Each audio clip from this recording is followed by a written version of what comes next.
Vamos falar sobre a posse de Marina Silva no Ministério do Meio Ambiente e Mudança do Clima. Ela já ocupou a pasta nos 2 primeiros mandatos do presidente Lula e foi candidata já 3 vezes à presidência da República entre 2003 e 2008. Vamos falar sobre esse assunto com Márcio Astrini, secretário executivo do Observatório do Clima. Olá, Márcio, bom dia, seja muito bem-vindo.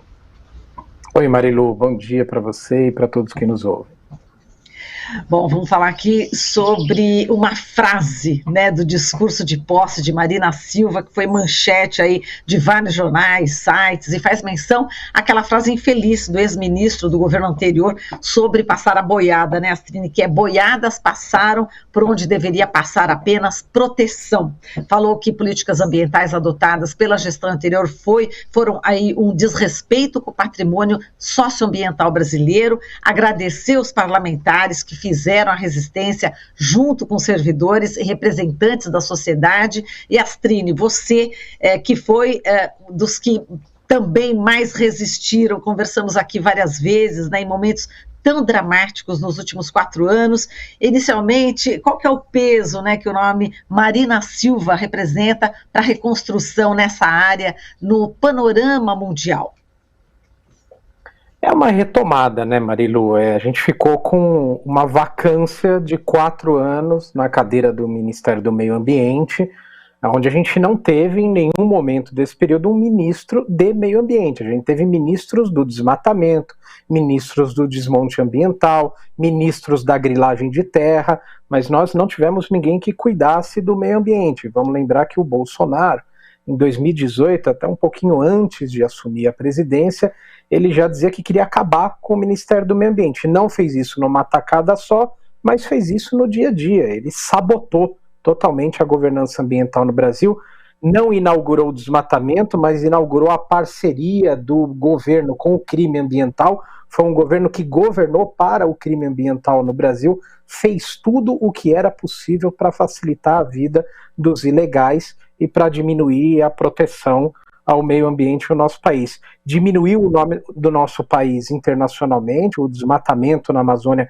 subiu, ele entregou o país com um aumento de 55% no desmatamento na Amazônia, aumento no desmatamento do Cerrado, na Mata Atlântica, incêndios criminosos no Pantanal, Dia do Fogo, quer dizer, era o crime fazendo a festa mesmo com o apoio do governo. E o que a Marina quis dizer é que esse tempo acabou, né? Se voltou a ter um ministério, e agora inclusive não apenas nas palavras da ministra, um ministério que vai atuar e um governo que vai atuar, mas nas palavras do próprio presidente, que durante o período eleitoral, após eleito, também fez muitas promessas e se comprometeu com a agenda ambiental. Vamos lembrar que a primeira agenda pública do presidente da República, o presidente Lula, foi para o Egito na Conferência de Clima, onde ele usou também uma frase lá, a gente está falando de frases famosas, que é: o Brasil está de volta, e é isso que a gente espera, a volta do Brasil nesse cenário ambiental que a gente tem vocação para ser líder. No governo Bolsonaro fomos um pária, mas agora vamos retomar aquilo que a gente sempre deveria, o lugar que a gente nunca deveria ter saído. Astrini, já que você tocou no nome do Lula, e é bem interessante a gente relembrar que no primeiro dia de governo, né, o Lula editou aí uma série de decretos que justamente interferem na política ambiental, e ele tomou algumas medidas, né, também restabelecendo o Fundo da Amazônia, né, abre espaço para a reestruturação do CONAMA e revoga, né, a decisão que flexibilizava aí as leis de combate ao garimpo ilegal. Também é muito simbólico, foi muito forte isso já no primeiro dia, já mandou o recado, né, Astrini? Exatamente, o governo vai ter que fazer primeiro essa reversão do buraco em que a gente se encontrava durante o governo Bolsonaro, né? Você vê esse decreto revertendo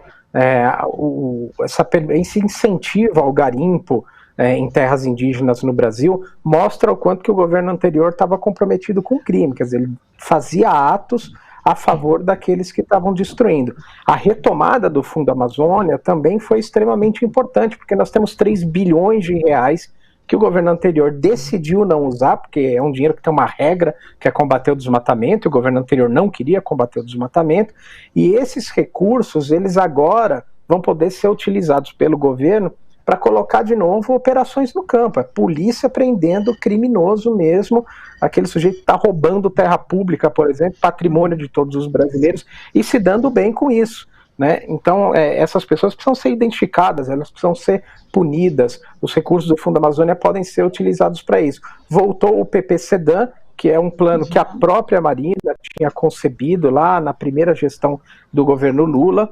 É um plano responsável por diminuir o desmatamento da Amazônia em mais de 80% entre 2004 e 2012. Esse foi um dos maiores exemplos e boas notícias que a agenda de clima já teve historicamente no planeta, vinda do Brasil, por conta desse plano, né, criada no governo Lula, e a gente espera agora que esse PP-SEDAM volte a atuar e de novo diminuir as taxas de destruição. É um governo que deu uma largada muito boa, muito importante, tem muita coisa a fazer ainda, a gente tem ainda muitos invasores em áreas indígenas, por exemplo, né, nós temos ainda que refazer os laços de trabalho com os governadores da região para diminuir o desmatamento, mas a largada do governo foi muito importante.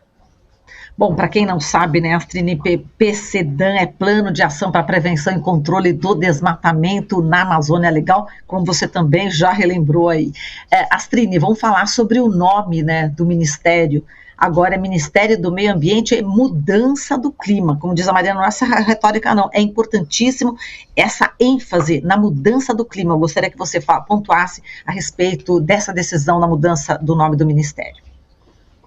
É importantíssima, né, Marilu, porque essa é a crise que nós vivemos de mudança de clima, e essa crise ela faz parte do dia a dia das pessoas, ela não é apenas uma conversa que acontece em algum país, reúne cientistas, diplomatas, pessoal de meio ambiente, e vamos debater esse clima alterado, não é isso, a alteração do clima cobra uma conta muito grande, principalmente das populações mais pobres.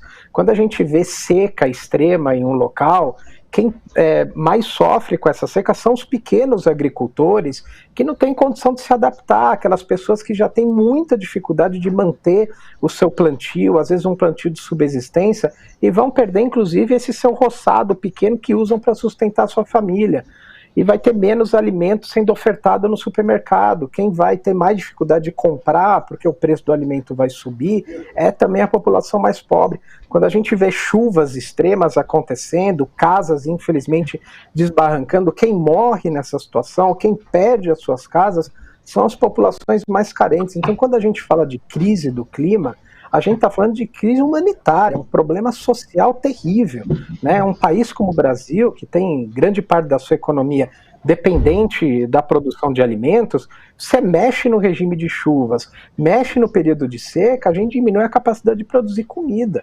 Isso daí tem um impacto econômico, e quem vai perder o emprego são as pessoas de mais baixa renda. Então, cuidar do clima é cuidar principalmente para que a desigualdade social, a pobreza no país, ela não evolua, ela não cresça. Né? Senão nós vamos dar uma casa, no Minha Casa Minha Vida, a chuva vem e tira duas. Né? Então o clima extremo, ele tem muito a ver com essa questão social. A pobreza está no centro da preocupação do governo Lula. Né? E por diversas vezes ele falou que essa questão do clima é uma questão complementar e muito importante no combate à pobreza, porque se a gente não cuida do clima, o clima dificulta ainda mais o ataque, o combate a essa pobreza e essas desigualdades. Exato, por isso é que vai ser criado esse órgão, né, Autoridade Climática, que a Marina Silva já disse que não vai ser aí no comando uma indicação política, nem diplomática, vai ser aí de um perfil mais técnico, não é isso, Astrine? É importante. Exatamente. É muito importante, é um perfil técnico, ele vai fazer um estudo não apenas sobre as questões ambientais, geridas pela pasta, mas também o que acontece nos outros ministérios, porque não adianta nada você ter um ministério preocupado com essa situação, e aí você tem o outro ministério que cuida da economia aumentando, por exemplo, taxas de importação de produtos que podem resolver problemas do clima, por exemplo, energia solar, né? De você ter um outro ministério criando redes de infraestrutura que vão alimentar desmatamento, outros ministérios criando geração de energia que vão impactar a floresta ou que vão aumentar as nossas emissões. Aí, se isso acontecer, você vai ficar com o Ministério do Meio Ambiente lá sozinho num canto, reclamando de tudo, né? E enquanto isso, os outros ministérios gerando problemas para a área ambiental e para o equilíbrio climático no país. Então, um pouco da função dessa autoridade climática é dar esse olhar de sobrevoo sobre o governo, verificar o que tem que andar mais rapidamente de acordo com essa questão ambiental e aquilo que merece mais atenção, merece ser reanalisado, reestudado, porque se implementado vai trazer um problema. Então a autoridade tem um pouco desse papel aí e mostra também o tamanho da importância que o governo dá para a questão de clima. Isso tem muita relevância internacionalmente, viu, Marilu? Os países, o mundo, a gente tem muitas dificuldades aqui, mas o mundo inteiro está olhando muito para o que está acontecendo no Brasil, está disposto a ajudar. As dificuldades são grandes, mas a vontade de ajudar da opinião pública e de outros países é muito grande, e eu acho que o Brasil vai reverter essa agenda de meio ambiente aí ruim, deixada pelo Bolsonaro em pouco tempo. Até essa comunidade internacional foi importante para a eleição de Lula, né? Quer dizer, existiu aí todo um apoio dessa comunidade internacional que está de olho na Amazônia também, né? No bom sentido, e também aqui no nosso Brasil, na nossa democracia, né, Astrini? Exatamente. Ontem eu estava lá na posse da Marina, vi muitos representantes de embaixadas lá, eles são muito parceiros, a Alemanha e a Noruega, por exemplo, que doam os recursos do Fundo Amazônia, os países europeus que têm bastante preocupação com a questão de desmatamento, não apenas no Brasil, Congo, Indonésia, eles compram produtos do mundo inteiro, aprovaram uma legislação agora na Europa, dizendo que produtos de desmatamento não entram mais lá e vão criar sistemas de monitoramento para isso, né? O Brasil é um grande, a Europa é um grande mercado, né, das nossas exportações, então o Brasil vai ter que se adequar a isso, e esse é mais um motivo para a gente eliminar o desmatamento, né, porque a regulação deles diz que vai controlar o desmatamento. Se a gente não tiver mais desmatamento, não precisa controlar nada. O mercado fica aberto aí para as nossas exportações e gerações de riqueza para o país. Os Estados Unidos estão debatendo uma legislação muito parecida, a China já deu declarações, quer dizer, são todos esses mercados internacionais colocando uma pressão muito grande contra o desmatamento. O Brasil é o país mais representativo nessa agenda, né, e esses países estão com vontade de ajudar a gente a reduzir essa destruição florestal, mas também estão fazendo bastante pressão. E países que foram extremamente importantes nessa resistência aí contra o governo Bolsonaro, porque realmente viram o tamanho do absurdo que era esse governo. Um governo que a Marina, Marilu, falou ali no final do discurso dela, que não importa se sua posição política, sua bandeira partidária, o clima afeta todos, né? E todos vão ter que se adaptar a isso. Os únicos que não vão se adaptar são os negacionistas, os que negam a realidade, que era o caso do governo, negaram a realidade do clima, da vacina, da educação, de todos os outros campos. Exato. Agora, falando de mercado externo, você citou, né, realmente a gente precisa diminuir o desmatamento zero, sem dúvida alguma. Agora, a gente precisa diminuir também o uso de agrotóxicos, né, Astrini, que o Brasil é um grande consumidor de agrotóxicos, inclusive importando veneno e fertilizante e acabando aqui enfim, a nossa terra, nosso ar, nossa água, pessoas contaminadas, enfim, nossos alimentos, né, nossa água. Imagina, 5.000 vezes mais glifosato é permitido na água no Brasil do que em comparação com a União Europeia. Esse é um tema que já está no Parlamento Europeu, né, através da nossa querida Larissa Mies Bombardi, geógrafa da USP, que inclusive saiu aqui do Brasil porque foi ameaçada, né, no governo anterior de violência, e esse é um outro ponto importante também, que o governo Lula, a ministra do Meio Ambiente e demais ministérios da Agricultura vão ter que ter um olhar importante, né? A Larissa Bombardi, que você citou, que está na Bélgica, morando em Bruxelas, saiu porque foi ameaçada, né, por esse lobby do agronegócio. Ela fez estudos, é uma acadêmica da USP, fez estudos sobre o impacto de agrotóxicos na população brasileira, né, como que isso afeta, inclusive, pequenos agricultores. e foi extremamente ameaçada, se sentiu ameaçada e acabou saindo do país, para a gente ter uma ideia de quanto que esse lobby ele é poderoso no Brasil. O Brasil, nessa área de agrotóxicos, ele compra lixo tóxico dos outros, quer dizer, as nossas crianças no Brasil podem comer agrotóxico na comida que a criança ou o filho do europeu não come, né? Porque lá eles têm um padrão de segurança pública, de segurança de saúde pública, que no Brasil ela foi totalmente flexibilizada. Nós tivemos recordes de registro de agrotóxicos durante o governo Bolsonaro. E pior do que isso, tem um projeto de lei hoje no Congresso, patrocinada pelo governo Bolsonaro e pela bancada ruralista, que quer retirar a Anvisa, a saúde pública, e quer retirar o meio ambiente da análise de registros de agrotóxicos no Brasil. Quer dizer, não importa mais o meio ambiente, não importa se vai fazer mal para a saúde das pessoas.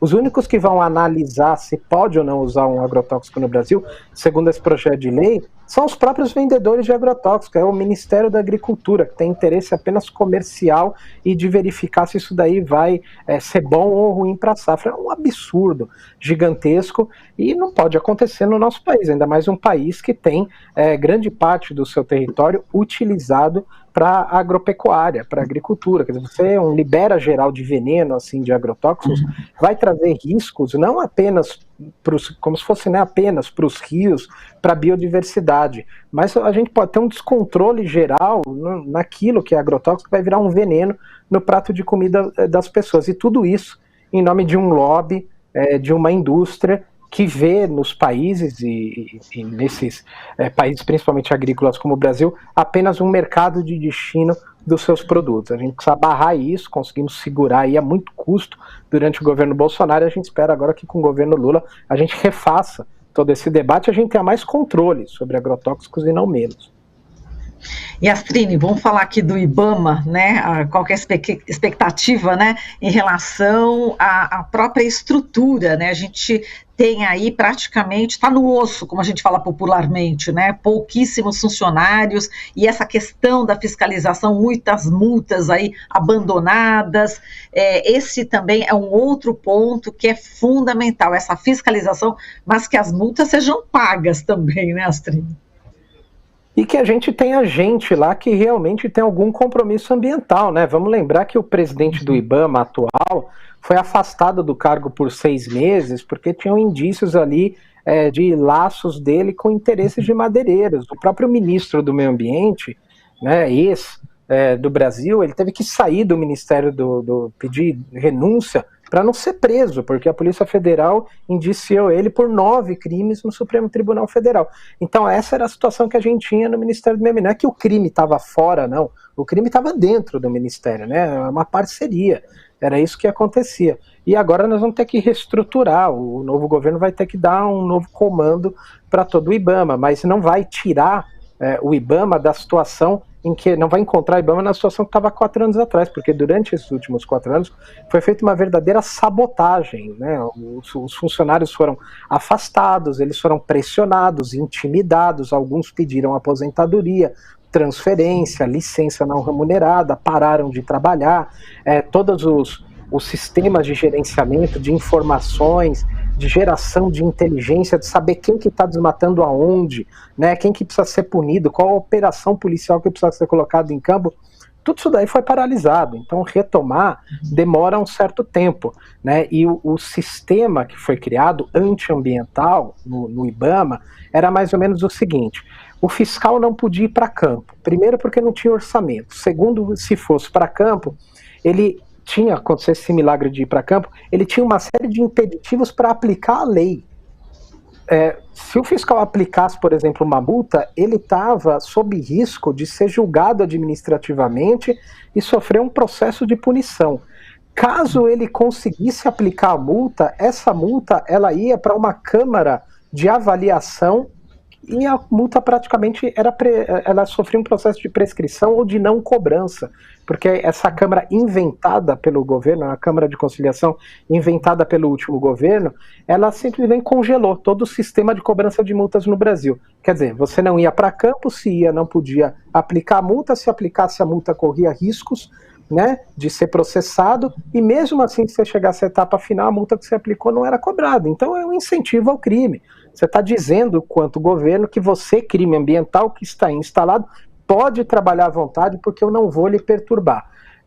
Reestruturar, desfazer toda a situação e reestruturar o IBAMA para ele fazer o papel dele, né, para punir o criminoso, aplicar a legislação e tomar conta do Brasil, vai ser um processo longo de reestruturação, mas o governo começou, como a gente já falou, pelo lugar certo, que é descongelando o Fundo Amazônia, tirando os incentivos, e só com essa fiscalização em campo é que a gente vai ver os índices de desmatamento diminuindo. E a gente ouvindo também o Silvio Almeida, né, novo ministro dos Direitos Humanos, falando que dará mais proteção justamente às pessoas que lutam em favor do meio ambiente, que a gente sabe, enfim, temos aí muitos exemplos realmente muito tristes, né, de pessoas que faleceram, que foram assassinadas, e ainda temos muitas pessoas sendo ameaçadas por defenderem justamente a floresta amazônica, defenderem o meio ambiente, e essa conexão, não é, Astrina, enfim, dos ministérios, parece que um vai ajudar o outro a exatamente colocar em prática o que estava sendo previsto, né? Precisam se ajudar, né? O Ministério do Meio Ambiente, Direitos Humanos, das populações originárias, agora ocupado pela Sônia Guajajara, do desenvolvimento agrário. É muito importante olhar para o pequeno produtor, né, que muitas vezes também, assim como os defensores ambientais, é vítima de uma disputa violenta por terra, principalmente na Amazônia. Então, esses ministérios, eles precisam se agrupar, porque quando a gente fala de crise de clima, e de problemas ambientais, você tem várias outras agendas sendo afetadas. Tem um livro que chama Amazônia Revelada, e que ele tem um trecho muito feliz em que ele diz que na Amazônia o desmatamento, a grilagem de terras, o desrespeito ao pequeno produtor, o trabalho escravo, né, os direitos humanos, ferir os direitos humanos, tudo isso daí acontece ao mesmo tempo. Todos esses problemas andam de mãos dadas e fazem vítimas, principalmente os mais pobres, os mais necessitados. Então, todos esses ministérios vão ter que trabalhar realmente em conjunto pela área ambiental no nosso país. A questão de invasões de terras indígenas é algo extremamente grave, né? Nós temos os indígenas hoje no nosso país, eles são ameaçados e mortos porque eles cuidam da floresta. Quer dizer, é um negócio absurdo, né, o que acontece. Isso é uma repercussão internacional também muito grande. Claro que se não tivesse, não faria a menor diferença, porque o grande problema é que eles estão tendo suas terras invadidas, seus rios poluídos, estão sendo assassinados, né? Essas pessoas estão morrendo porque prestam um serviço ambiental para o nosso país. Então, muita coisa que já estava ruim piorou demais nesse último período. E esses ministérios vão ter que juntar forças para combater esse crime, viu, Marilu? A gente está perdendo uma parte do Brasil para o crime organizado. A morte do Dom Phillips e do Bruno Araújo, eu acho que foi o simbolismo maior do que está acontecendo na Amazônia, que é metade do país, a região amazônica, e que hoje grandes regiões são dominadas pelo crime. Madeira ilegal, que está se associando com o tráfico de drogas, com o tráfico de armas, e está ali ameaçando a população tradicional, a população amazônica, que vive, depende dessas regiões aí, está sendo expulsa por conta desse crime que se instalou. E a nova unidade, né, no Ministério do Meio Ambiente e Mudança do Clima, né, a Secretaria de Bioeconomia, existe uma expectativa também muito grande e positiva, né, dessa vez.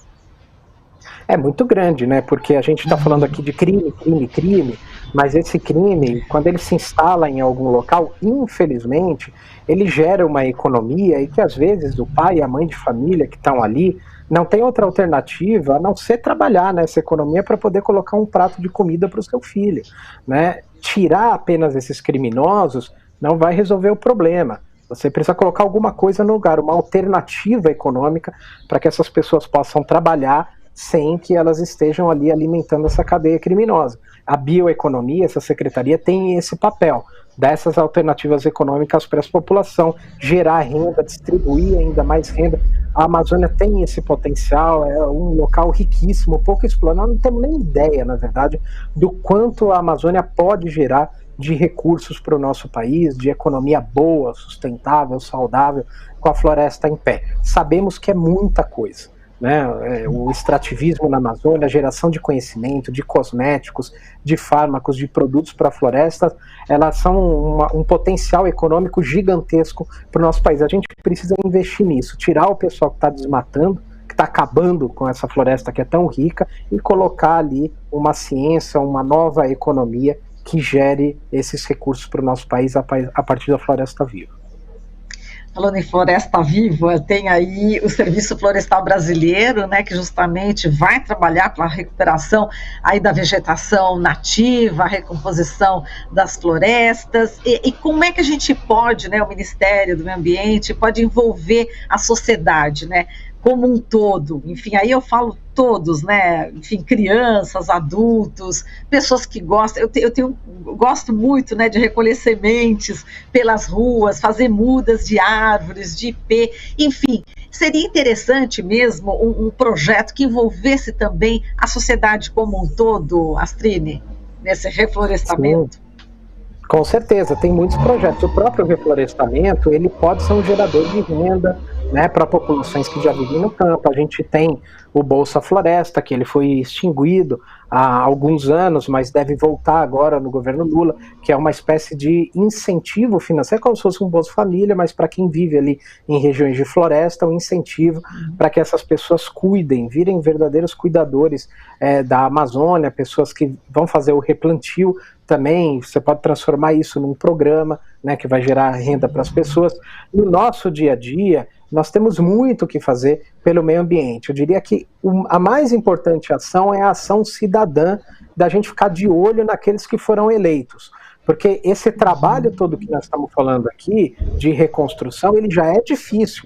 Agora imagina com um Congresso Nacional aprovando projetos de lei, como que está na boca do caixa para ser votado ali no Senado, né, projetos que facilitam a vida de grileiros de terra. Tem um projeto no Senado, pasmem, que diz o seguinte: se você grilou terra no Brasil, você está perdoado. E se você grilar daqui para frente, você vai poder comprar a terra que você mesmo grilou por uma fração do preço de mercado. Quer dizer, isso é incentivo ao crime, né? E esses projetos aí pipocam no Congresso e transformam ainda mais difícil todo esse quadro que nós estamos discutindo aqui. O cidadão tem que ficar de olho nisso, nesse tipo de situação, e pressionar aquele deputado, aquele senador em quem ele votou, ou mesmo que ele não tenha votado, se juntar a campanhas para não deixar passar esses enfraquecimentos da legislação.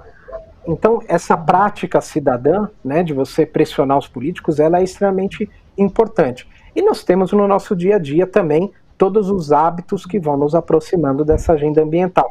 Os mais básicos deles, como o que você falou, participar de campanhas de reflorestamento, de cuidados. A gente tem muitas campanhas de limpeza de praia, consumir menos plásticos, consumir menos de forma geral, reciclar o nosso lixo, né, que é o básico, acontece dentro da nossa casa, e isso daí são os atos iniciais que vão levando a outros atos maiores sempre, Marilu, de intimidade com essa agenda ambiental, que afinal de contas é uma agenda de futuro e coletiva. É por isso que ela era uma agenda tão ruim para o governo Bolsonaro, porque era uma agenda de futuro, coletivo e de responsabilidade. Todas essas três coisas aí o governo Bolsonaro não tinha. Bom, e agora teremos nesse novo governo, oxalá, né? Astrine, muitíssimo obrigada aqui pela sua participação, sempre um prazer falar com você, a gente aprende demais. Um forte abraço para você, até uma próxima.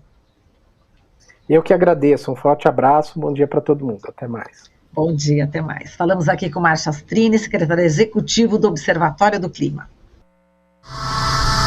Estamos apresentando Jornal Brasil Atual. As notícias que os outros não dão.